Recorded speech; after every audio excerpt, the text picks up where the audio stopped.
Well, hey guys, in this video, we're going to be talking about why you have cellulite. Over 90% of women complain of cellulite at some point in their adult lives.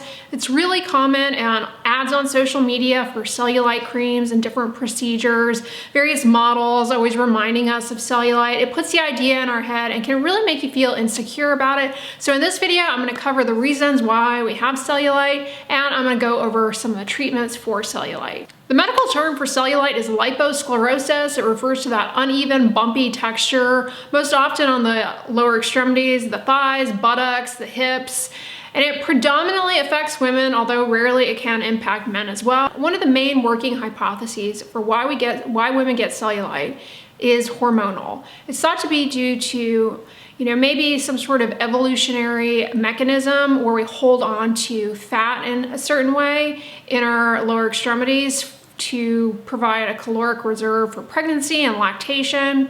The female hormone estrogen does drive fat formation or lipogenesis, and it inhibits lipolysis, and that likely plays a role. Men have much lower estrogen levels, and it may be that the testosterone levels that men have an inhibitory role on cellulite formation. Now, because of these hormonal influences, cellulite can become more obvious during pregnancy, breastfeeding, and on certain birth control pills because of that estrogen influence on fat synthesis and breakdown. When we do a deeper dive into the anatomy of cellulite, it's actually a little bit more than just an issue of fat cells. What you're seeing when you see cellulite is the herniation of fat through something called the fibrous septae, these thick bands of collagen. And in women, those are oriented perpendicularly to the surface of the skin, so that when you sit down, the underlying fat that you have herniates out, and that's what gives it rise to that dimpled appearance. And in cellulite, the bands, they are of uneven thickness and distribution. So it really kind of creates this fishnet-like architecture for that fat to herniate to the surface of the skin. So cellulite really can be viewed as a skin architectural disorder or issue rather than a problem with the fat, although the fat definitely plays a role. But because of that architectural issue with the collagen septae, you will see cellulite in women who are obese and women who are not obese. Now, if you are overweight, it's going to be more obvious because there is more fat to herniate to the surface of the skin. It's also thought that the fat cells in cellulite-prone areas are more resistant to breakdown. Another reason that we have cellulite is likely due to fluid accumulation in the tissues due to just kind of poor circulation, lymphatic flow.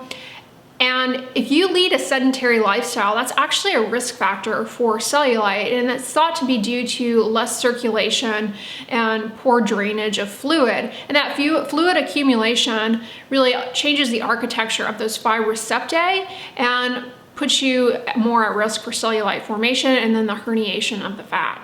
While women of all races do get cellulite, it is more common in Caucasians. Why? It's not entirely understood. You can always blame your genetics for anything that you want, and it is likely that there is a genetic component. I mean, women tend to have the same body habitus as other women in their family, and that includes fat distribution, so it makes sense that there's likely some genetic component, although that has not been teased out. What about your diet? For the longest time, I was always told that if you drank Diet Coke, it was going to give you cellulite. There's really not any research to support that statement. I don't think it's true, but diets rich in processed refined carbohydrates may put you more at risk for cellulite simply by increasing levels of insulin that results in storage of more fat. That's going to lead to more obvious cellulite. But simply losing weight is not going to get rid of cellulite, because remember, the underlying issue there is that anatomy, that architecture of those thick fibrous bands perpendicular to the skin surface. And because the overlying skin thins with age, cellulite becomes more obvious as we get older. So you can see the evolution of cellulite and why we have cellulite. It's multifactorial. There are a lot of factors going on and a lot of things that underlie why we, especially women, develop cellulite. I mean, it's pretty much mostly always women, although rarely men can get cellulite as well.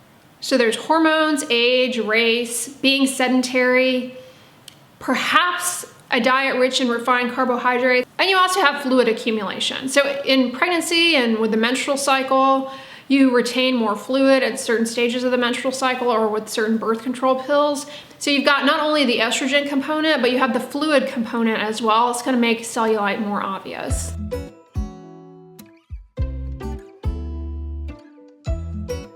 All right, so now that you know why you have cellulite, what can you do about it? Is there a special diet or a supplement that will zap cellulite? No. Hate to break it to you, there's no magic pill to get rid of cellulite. The internet will try and sell you something, but trust me, there is no quick fix magic bullet to get rid of cellulite. And simply reducing your body fat, while it may make cellulite less obvious if you were overweight to begin with, it won't really get rid of the cellulite because, again, it's that architectural disturbance with the collagen fibers that is why the underlying fat is going to be obvious.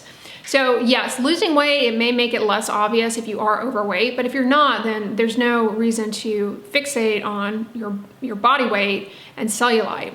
I do encourage you to be active. Moving improves blood flow, improves circulation, improves fluid drainage, and it also helps build muscle that will help smooth out the skin surface just by space filling with that for muscular tissue in those areas. What about creams and lotions? The majority of them are gimmicks. There is some evidence that caffeine creams can temporarily, very temporarily, improve the appearance of cellulite. Why that is, we don't really know. You have to use it daily. It's really only a very temporary effect. I have a video, as a side note, all about caffeine creams for cellulite, so I will link that down below in the description box. But yeah, topical caffeine has been shown to temporarily improve the appearance of cellulite. And the other topical that you could try is a retinol cream, a retinol body cream. Retinol is going to help boost up collagen in the deeper layers of the skin. I know that sounds counterintuitive because you're like, wait, isn't this an issue with the thick collagen septae being oriented? There are a lot of different types of collagen in our skin, but what retinol is going to do is kind of boost up the collagen in the deeper layers of the skin and smooth out the skin surface, making cellulite less noticeable. But I mean, you would have to be using the retinol cream daily for at least 6 months before you ever begin to appreciate any benefit. But if you're motivated, then definitely worthwhile. I also have a video, as a side note, on the best retinol body creams. I will link it down below, and I'll link some of those creams down below as well. But yeah, that is definitely something that can help when done consistently and, you know, with patience, of course, because it takes some time to start seeing improvement. As far as improving the appearance of cellulite, there are a variety of procedures.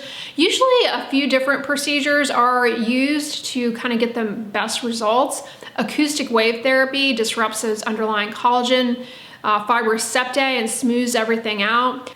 You also have cellulase. It's a laser that can disrupt those fibrous septae. Then you have Cellfina. This is a subcision procedure for breaking up those fibrous septae, and benefit of that is the results last a lot longer, anywhere from 2 to 3 years. Then you have vacuum assisted devices that release the fibrous septae, and that treatment can lead to results that last up to 3 years actually. So you can see there are some really good treatments out there that can just smooth out the surface of the skin by disrupting those underlying fibrous septae, and you can get lasting results. There's a newer treatment for cellulite that was FDA approved last year. It's called Quo. It's an injectable enzyme that breaks up the underlying fibrous septae, and that can smooth out the surface of the skin in a way that just makes the cellulite less obvious. Now, we don't know how long those results last because it is a newer treatment. You may have heard of something called carboxy therapy. It uses CO2, which is a gas, to break up the underlying fibrous septae. That one, the research is kind of mixed on. There's something that is offered in spas called Dermatologist, which is like almost kind of a device-assisted type of intense massaging. And unfortunately, the research on that is sort of mixed as far as the results. Some papers show that, yes, there is improvement, others show no difference. But that is something that is offered in a lot of like med spas, for example. But don't fall for any supplements or any gimmicky creams or devices that they sell on Amazon, because I think, you know, they prey on our insecurities, honestly, and they're just gimmicks. we didn't have ads always putting it in our head, I honestly question how much we would even be bothered by it. Like if we, like in the prairie days or whatever, when they didn't have social media and they didn't have, you know, ads all the time, women probably just didn't care about cellulite. I think it's one of those things that a lot of our insecurities come from media telling us that we should feel bad about it so that we can buy something that they're selling us. So remember that, you know, change your thought process. Cellulite is, you know, it doesn't need to be removed or fixed. It's not dangerous. It's not harmful. You know, leading a healthy lifestyle, staying active, that is probably the best thing that you can do. And like I said, I just don't think that, I question how much people would care about cellulite if we weren't always being reminded that we should care about cellulite. Let me know in the comments if you struggle with cellulite. Have you had any of these procedures done? I hope this video was informative. If you liked it, give it a thumbs up, share it with your friends, and as always, don't forget, sunscreen and subscribe. I'll talk to you guys tomorrow. Bye.